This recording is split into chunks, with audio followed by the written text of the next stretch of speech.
Kali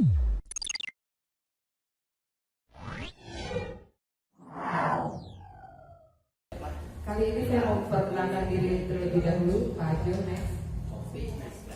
Kata orang tidak kenal maka tidak sayang. Maka saya dengan fotonya gedean fotonya gitu ya. Iya. Itu bis, maaf ya. Orang itu tahu tadi saya fotoin dulu. Iya. Di dekat bunga-bunga ini. Aduh. Itu siap 17 tahun tuh. Enggak, Pak, kemarin tipis dari Bandung ke Pepes. Saya sendiri aja mumpung gak ada orang. Iya. Ini profil pribadi saya bisa dilihat dari sini, tetapi mungkin yang lain saya hanya ceritakan bahwa saya di Pamuk baru 3 bulan. Perjalanan karir saya di PNS juga di PNS lah ya, kalau di PNS cukup lama, tetapi karena masa honor saya dihitung, jadi masa kerja saya jadi panjang gitu. Tapi kalau dilihat dari masa kerja yang PNS-nya, saya itu sangat-sangat junior. Jadi 2014 saya di SD Pancoran Mas 4, 2016 mutasi ke SMP karena ijazah. Padahal waktu di SD saya sudah berusaha untuk memenuhinya dengan kuliah di PGSD itu UT. Itu lulus dipindah, ya udah nggak apa-apa, ilmu mah nggak ada ruginya.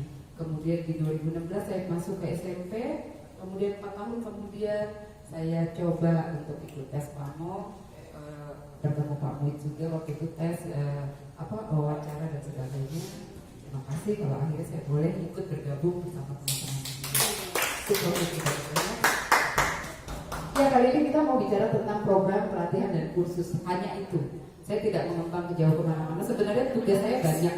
Tugas saya itu belum Pak, masih turun lagi. Ya, tugas saya itu sebenarnya selain sebagai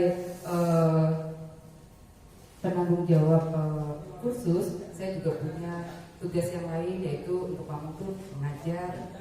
Saya ada di paket C, kesetaraan paket C itu dengan jatuh bangunnya saya banyak di sana juga karena baru gitu ya. Mungkin banyak jatuhnya gitu, untuk dibantuin teman-teman juga. Next Pak. Jadi kita hanya bicara tentang programnya saja, tentang program kursus. Lembaga pelatihan dan kursus. Apa sih lembaga ini? Saya percaya mungkin teman-teman sudah tahu semua, Bapak Ibu sudah tahu semua. Saya hanya mengulas sedikit saja lembaga pendidikan non formal dan sebagainya gitu. Intinya adalah di poin yang 1, 2, 3, 4, 5 itu, bahwa 1, ketersediaan berbagai program layanan pelatihan dan kursus untuk masyarakat, terutama untuk masyarakat ekonomi menengah ke bawah yang putus sekolah dan sebagainya. Walaupun tidak menutup kemungkinan siapa saja yang mau dan bersedia untuk kursus. Kedua, biayanya terjangkau. Kenapa terjangkau? Karena mereka hanya perlu menyediakan waktu dan transport untuk dirinya sendiri. Selebihnya semua difasilitasi oleh negara. Kemudian berkualitas setiap jenjang kursusnya, itu harapan kami juga sebagai pengelola di dalamnya. Kalau nanti ada kekurangan-kekurangannya, kami akan terus belajar di dalamnya. Kemudian tanpa melakukan pembedaan layanan, itu tadi yang bahkan laki-laki sekalipun kami layani kalau memang ada yang bersedia untuk ikut pelatihan bersama kami. Terus jaminan kelulusan untuk keselarasan dunia kerja. Kemarin saya ikut pelatihan itu baru saya dengar, sebelumnya sudah dengar selentingan bahwa ternyata jaminan kelulusan itu benar-benar berlaku. Maka di situ menjadi beban tanggung jawab saya juga untuk kedepannya bagaimana ketika kita mengajar, membuka layanan tersebut, hasilnya harus maksimal. Kalau tidak maksimal, bagaimana nama kita bisa dipertahankan? Nanti orang sudah nggak percaya lagi. Sekali udah nggak percaya susah. Makanya saya ke belakang itu pengen, ayo yang lain sudah khusus kemarin, sering-sering dia latihan gitu. Itu mungkin nanti akan diinformasikan. Untuk landasan hukumnya kita bisa lihat di situ, bahkan mungkin bisa lihat dari aturan yang ada di buku yang next. Bapak dan Ibu, ini visi misi kursus. Visi misi kursus saya sandingkan dengan visi misi SKB. Bagaimana SKB menyatakan terwujudnya pendidikan non formal yang unggul, kreatif dan religius, maka saya sandingkan dengan itu, saya dekatkan, saya ambil mewujudkan lembaga pendidikan pelatihan karena dia minta terwujudnya pendidikan non formal, maka di sini mewujudkan lembaga pendidikan dan pelatihan yang memberikan layanan kursus dan seterusnya. Artinya visi misi kami tidak berbenturan, tetapi bersandingan gitu. Kemudian untuk misi, saya melihat dari misi SPNF atau SKB kita, maka saya mencoba untuk di situ ada meningkatkan kualitas pendidikan, pendidik dan tenaga pendidikan, di sini juga ada. Jadi kami bersandingan, bersinergi. Next. Manajemen programnya, pengelolaan program pelatihan dan kursus itu diserahkan kepada saya sebagai penanggung jawab, dibimbing oleh Bapak Haji sebagai pimpinan saya, dan kami juga banyak dibimbing bahkan oleh negara sebenarnya. Seperti kemarin kami pelatihan, bahkan besok kita pelatihan oleh Kemdikbud itu adalah dalam rangka mendewasakan kita atau memahirkan kita dalam pengelolaan. Jadi pengelolaan yang ada saat ini, yang selama ini saya 3 bulan saya masuki di situ adalah dibiayai 100% oleh pemerintah, diberi keleluasaan untuk mengelola, kemudian dan tidak lupa lagi dibina, gitu ya. Kemudian identitas kebutuhannya itu diadakan karena kebutuhan dari warga belajar akan keterampilan kursus. Nanti di akhir kegiatan akan saya ceritakan bagaimana sebenarnya PR kita itu sangat banyak, PR saya terutama, dan melibatkan Bapak dan Ibu karena terkait ada di PNF SKB. Jumlah tutor kalau untuk sementara karena kami itu per bulan, maka dapat dikatakan bisa setiap kami pelatihan itu sedikit. Tapi kalau mau ditotal ya banyak, karena kami bekerja sama dengan LPK. Jadi di LPK itu nanti tutor ini berapa dan tutornya berapa, jadi bisa banyak. Tapi sekali lagi kalau dilihat dari jumlah tutor per kegiatan itu hanya ada 2 tutor bantu dan 1 tutor inti dari lembaga pelatihan tersebut. Next.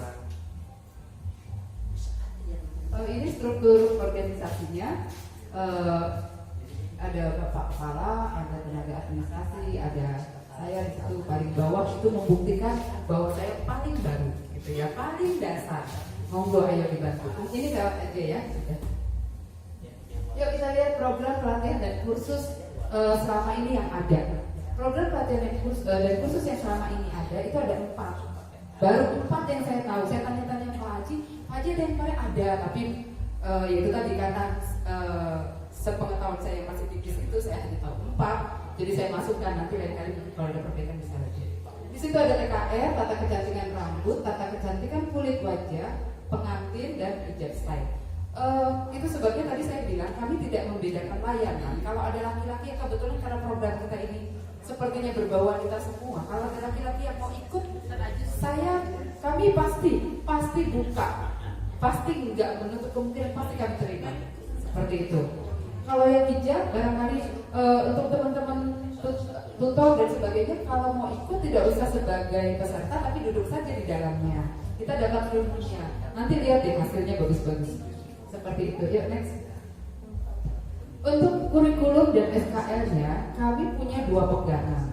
2 pegangan itu satu dari berdasarkan dari apa? Kurikulum khusus dan pelatihan. Ya, itu. Tata kecantikan. Bukan, ini loh. Ini apa bacaannya? Itu. Pokoknya dari situ itu dari dinas. Itu resmi, gitu ya. Itu dari setiap kursus itu ada panduannya dari pemerintah. Tetapi dari lembaga kami juga terima. Jadi kami gabungkan karena dari setiap lembaga itu dia punya kelebihan dan kekurangan, ada bagian-bagian yang bisa kita laksanakan, ada yang tidak dan sebagainya. Itu. Jadi kurikulum dari pemerintah itu standar ukur kemampuan diri kami. Kami nggak berani melangkah keluar dari situ. Standar ukur kemampuan diri berkaitan dengan target proses pembelajaran. Sementara kalau yang dari lembaga khusus itu yang kami gabungkan, itu kriteria mengenai kemampuan lulusan, mencakup sikap, pengetahuan dan keterampilan itu yang paling utama. Next. Nah ini pencapaian pelatihan dan kursus kami. Ini dari rambut. Bapak dan Ibu bisa lihat bagaimana ketika anak-anak itu atau peserta itu latihan, mereka kirim WA. Suatu malam mereka kirim WA. Ibu, ini kami sudah berhasil potong rambut anak. Tolong dilihat dok, rapi atau tidak. Jujur Bapak dan Ibu, saya menerima ini saya mau nangis.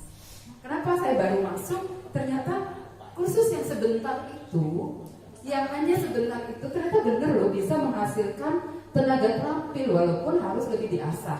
Jadi saya lebih terpanggil, mudah-mudahan kalau memang dipercaya untuk terus-menerus di sini, Tuhan bantu saya juga untuk memintahkan anak-anak bangsa, gitu. Kemudian dia juga akan bilang, Ibu saya sudah buka salon. Ini yang saya potong pertama kali rambut suami saya. Jadi pasien pertama katanya, pasien pertamanya adalah suaminya. Tapi saya melihat lingkungannya Bapak dan Ibu, betapa dia serius untuk membuka usaha sendiri. Artinya cikal bakal apa yang kita rindukan itu sudah mulai tumbuh, sudah mulai keluar akarnya. Seperti itu, udah jadi kecambah lagi. Jadi dia katakan peserta sudah ada yang melaporkan diri. Jadi kalau dikatakan konteks keberhasilan ada 0,00 berapa yang kami sudah mulai masuk ke kelompok keberhasilan. Next. Ini tata kecantikan rambut juga. Bagaimana kami bekerja itu, kami tidak bekerja sendiri, kami diawasi oleh pimpinan. Ini sengaja saya cari foto yang ada bapaknya gitu ya. Mana nih gitu? Oh iya, benar. Karena kami diawasi pimpinan dan didatangi oleh dinas. Beberapa kali kami tes itu, kami lakukan ujian itu kami didatangi, kami dipantau. Artinya itu nyata. Kita nggak cuma program yang asal-asal. Kami punya program nyata, tetapi dan transparan, terlihat semuanya. Next. Ini pencapaian pelatihan dan kursus di bidang lain yaitu wajah. Kalau tadi rambut, ini wajah. Wajah ini kalau sebagian kami kelihatan adalah kitnya, alat-alatnya ini yang gratis, yang sebenarnya nggak murah tapi sudah dibiayai oleh negara. Sungguh-sungguh negara bertanggung jawab dan kami sebagai lembaga bertanggung jawab menyalurkan dananya. Seperti itu. Ini kitsnya, ini kegiatannya, bahkan bisa dilihat di sini ketika serah terima Bapak angkat bukti dan sebagainya. Kemudian untuk kecantikan wajah ada juga yang sudah melaporkan bahwa mereka itu bekerja di salon kecil tetangganya katanya yang butuh bantuan. Saya sudah mulai kerja Bu, belum digaji besar, hanya kalau ada bagian-bagian saya dibayar dan sebagainya. Seperti itu. Next.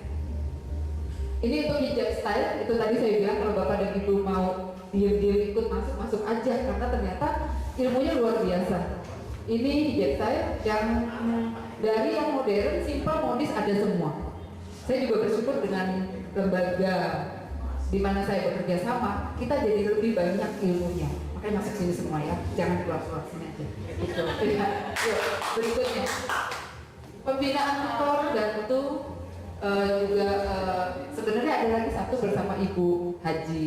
Beliau kami lebih banyak diskusi tentang programnya juga. Tetapi untuk tanggung jawab saya sebagai pembina, sebagai penanggung jawab kegiatan ini, saya sudah melakukan pembinaan dalam pembuatan perangkat pembelajaran. Saya melakukan pembinaan juga untuk laporan rutin bersama Bu Isti. Saya bisa nggak ada fotonya, gitu ya. Kalau ada buktinya, gitu. Dan terakhir pembahasan program kursus. Program kursus kami apa nih tahun ini? Oh, kecantikan pengantin putri, sudah putri. Kami bahas di situ. Apa yang mungkin, apa yang tidak mungkin. Oh, ini nggak mungkin karena keadaan dan sebagainya, karena kelemahan kita atau kelebihannya dan seterusnya. Ini apa yang sudah saya kerjakan selama ini. Next. 5 menit lagi ya, 5 menit lagi. Ya, cepat juga ya. Pembekalan kursus saya sudah lakukan. Ini pembinaan ketika kita mau melakukan kursus itu sudah saya lakukan. Itu baru di situ. Ayo next, cepet deh, banyak soalnya. Nah, Bapak dan Ibu, ini pengembangan program kedepannya dibantu oleh Pak Mulis memberi masukan banyak sekali kepada kami tim. Maka tahun depan kami boleh mengembangkan dari 4 bisa jadi 11. Tapi yang kami tulis di sini 10 karena 1 kami jadikan haknya keaksaraan. Di sini ada program menjahit, driver dan pijat tradisional itu adalah bidang jasa seperti itu. Kemudian otomotif dan perawatan. Next. Tata rias ada 2, tata rias pengantin ataupun pengantin gaun panjang, food produk dan komputer serta digital marketing. Bapak dan Ibu, kenapa kami mengadakan 11? Karena kita melihat bahwa sejak zaman COVID ini ada banyak kekurangan, ada banyak tenaga kerja yang dirumahkan. Bapak-bapak dirumahkan nggak bisa kerja. bagaimana kalau dia sebaiknya kursus driver bisa jadi Grab.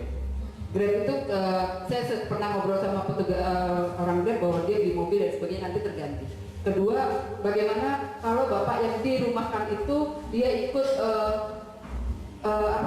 AC tadi, perawatan AC dan seterusnya. Jadi memang program yang ada di kursus ini disiapkan untuk masyarakat yang ada, nggak peduli tua muda dan yang memang membutuhkan. Kemudian untuk ibu-ibunya yang tidak bekerja mendukung suaminya, dia bisa di food product, dia buat sesuatu titip di warung minimal, buat sesuatu dia buka usaha, itu yang kami harapkan. Bahkan harapan kami yang terbesar adalah ketika dia buka itu dia bisa merekrut tenaga kerja yang lain, seperti itu. Next, ayo. Program unggulan kami ini, saya tidak bisa bicara program unggulannya, tapi bicara bahwa semua itu menjadi program unggulan karena kami menerima semua kalangan masyarakat. Sekolah mana yang menerima? Hanya kursus. Kesetaraan ada batasnya. Kalau kami semua laki perempuan dengan kegiatan yang luar biasa dibiayai. Itu makanya saya sebut ini programnya unggulan. Kemudian jumlah peserta beragam merupakan kekuatan bagi kursus kami. Program yang didukung oleh dinas menjadi pondasi kegiatan diklik. Ini yang paling penting, mencetak masyarakat mandiri dan putar-putar dikit. Iya, ya. Iya. Step menuju program unggulannya. Ini ke depan. Ini impian Pak Haji. Saya ingin mengajukan proposal ke sekolah. Satu, kedua, kesetaraan, artinya di PKBM dan seterusnya. Ketiga ini PKK, usulan dari Ibu tadi, diingetin guru ini PKK, oh ya. Kemudian dari Karang Taruna. Kenapa disampaikan ke sana? Karena bagaimana kita tahu ada anak putus sekolah kalau nggak dari sekolah. Jadi gini, ketika dia pembukaan sekolah, biasanya guru di sana menceritakan program sekolahnya, kita masuk ikut di situ menceritakan bahwa nanti di tengah jalan atau ada saudara atau ada keluarga yang tiba-tiba putus di tengah jalan, ingat ada kami ada ini dan sebagainya. Itu maksudnya. Kedua, kita memfasilitasi, kita akan kasih tahu, kita akan fasilitasi semuanya. Terus dan yang ketiga, kita dorong peserta itu untuk dan memberi penunjang dalam keberhasilan setiap kegiatan. Itu tadi yang saya sampaikan adalah ijazahnya berlaku, sertifikatnya berlaku, di mana saja diakui. Itu yang kita akan sampaikan kepada mereka, sehingga ketika ada keluarga yang putus sekolah, tanpa perlu kita cari lagi karena kita sudah promosi, mereka akan datang. Bahkan mungkin kita sampai nolak-nolak. Ya, sudah dikit lagi. Step menuju program unggulannya adalah mengadakan kerjasama dengan lembaga pelatihan. Ini yang selama ini kita lakukan, kemudian memberikan jaminan sertifikat, serta tetap membuka bimbingan. Ini yang paling penting.